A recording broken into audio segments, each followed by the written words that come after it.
Good afternoon, everybody. I'm Jack Ansell, Operations Manager and Paramedic from South Central Ambulance Service, and I'm just starting the last Facebook Live of this year's Restart a Heart campaign.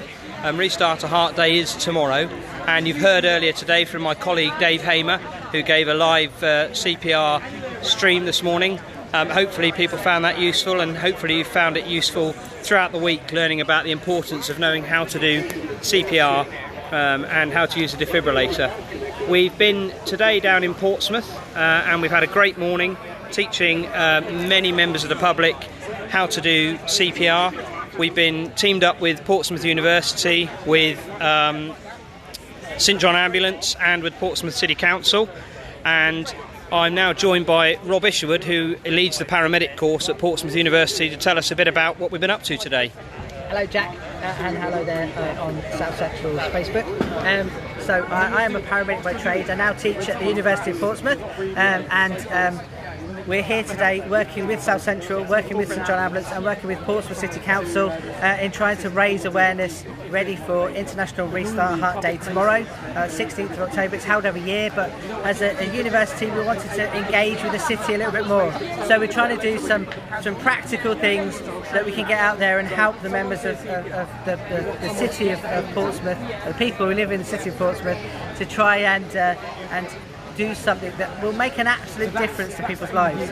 We know that 70% of cardiac arrests happen in people's homes, so learning this is important because it's likely to happen to someone that you love or you know intimately. So please, come and learn the skills, get involved, do the courses, make sure you do the calls, make sure you learn how to do chest compressions, because hard and fast chest compressions make a difference, and make sure that you're kind of part of the response. Ask for that defibrillator early. The stiff upper lip is killing Britain. Let's stop that from happening, and let's get out there and change what people do. Let's get people engaged with trying to save people's lives. So thanks for your time. Have a good rest of your day, and thank you. Thanks, Rob. Thanks very much.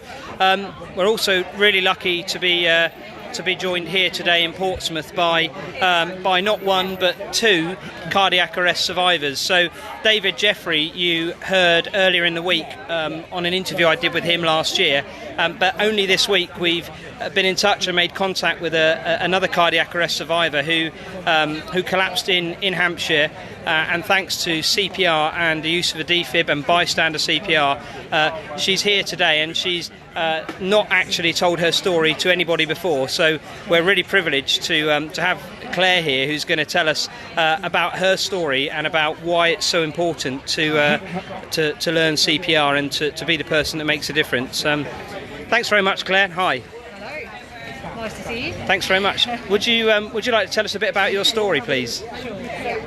So my name's Claire, as Jack just mentioned, and can you hear me?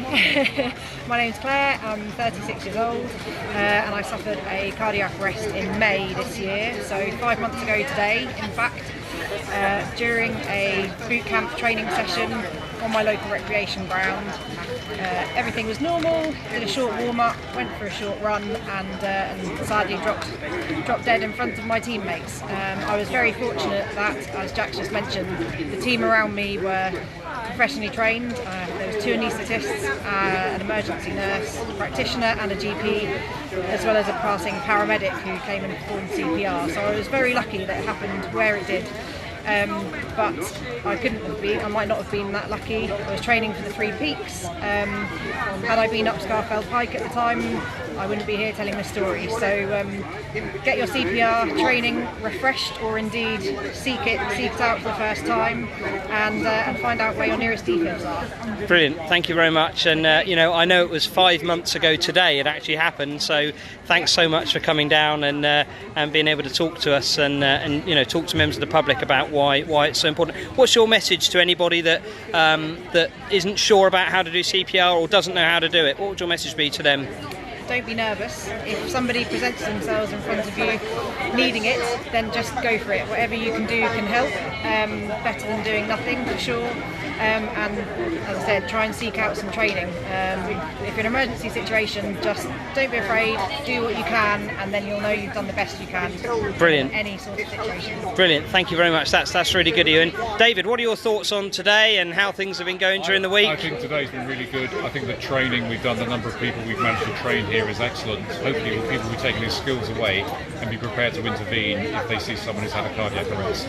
Brilliant. Okay, thank you both very much indeed for giving up your time today, and thanks to all of you guys that have been joining us throughout the week, and hopefully it will inspire people who don't know how to do CPR or aren't sure to get that training. But get in touch if you've got any questions, and that's about it for this year's Restart a Heart Week. And like I said, if you've got any questions, get in touch, and we will speak to you probably next year when we do our next campaign.